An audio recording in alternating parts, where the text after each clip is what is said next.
Namaskaram. Welcome to day 89 of the Safe Soil Journey.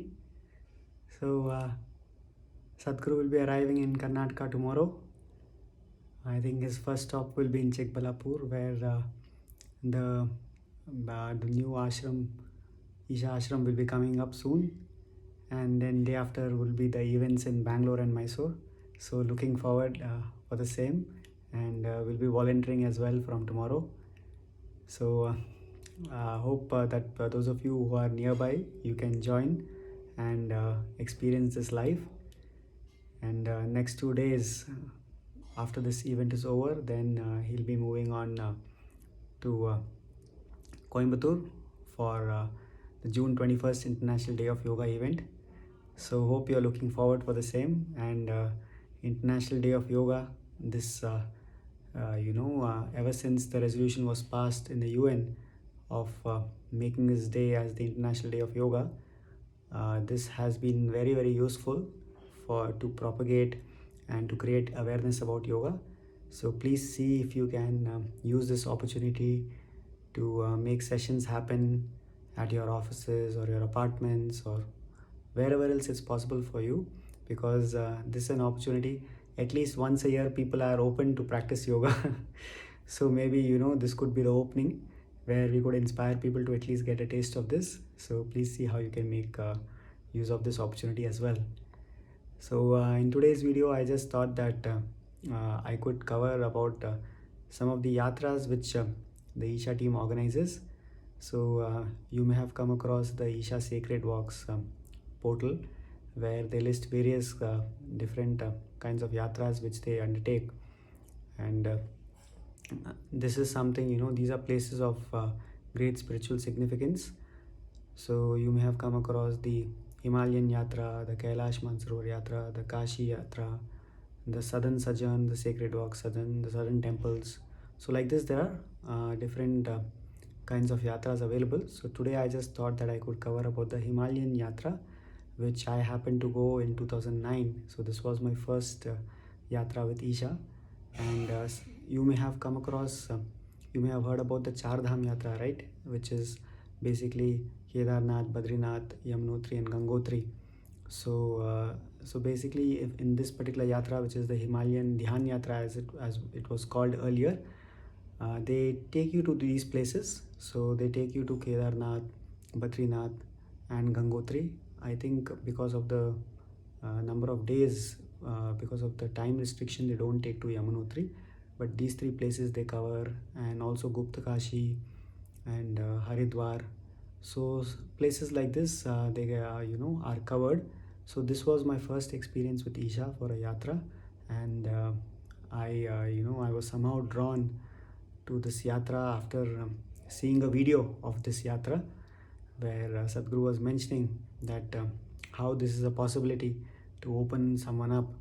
And he was mentioning that before you're too weak or too old, it is my wish and blessing that you must meet and merge with the Himalayas. So that was something which kind of, somewhere, it just drew me, and I said I have to go there. And ever since then, for me, I have kind of always longed to go to mountains. So since then I've went to Kailash, and whenever I get a chance to go to mountains, I really love that.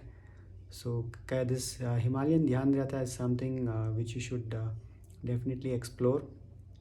If it is possible for you to take off about 2 weeks time, then this is a good time for you to kind of explore these mountains which have been of great spiritual significance.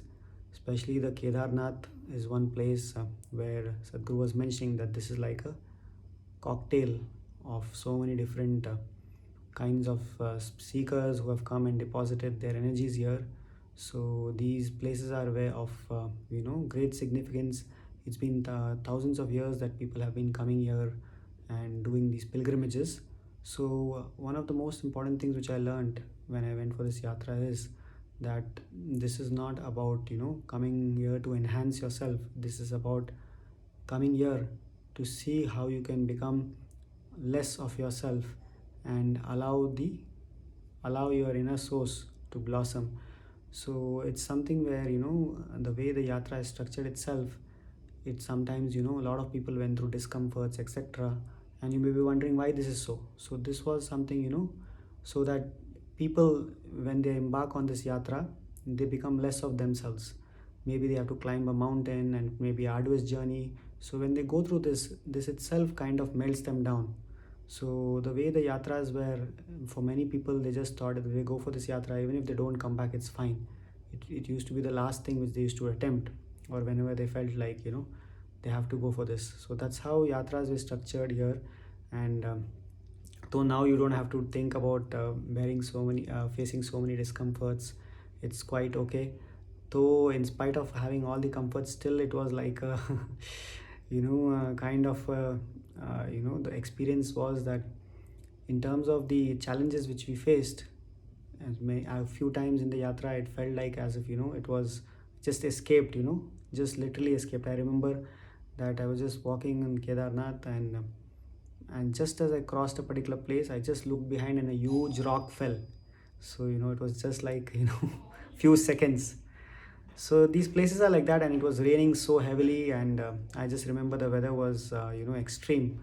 So please see how you can make use of these. Even if you're not able to go with Isha, maybe you can try to see if there's a group and you can go with them. So but it's best that if you at least try to visit these places and soak in the energies over there, just imbibe the place, see how this place and what it does to you. So I would love to hear your experience. If you have been to these yatras, please share with us in the comments, so that we could hear from you. And those of you who are planning to take up this yatra soon, then we'll share a link to this yatra organized by Isha. You can look up for more details. Last year Sadhguru went there on a bike ride as well. So I think I heard he may do it similarly this year as well. So I'm not sure, but you can even check with the yatra team. So looking forward to hear from all of you. Namaskaram.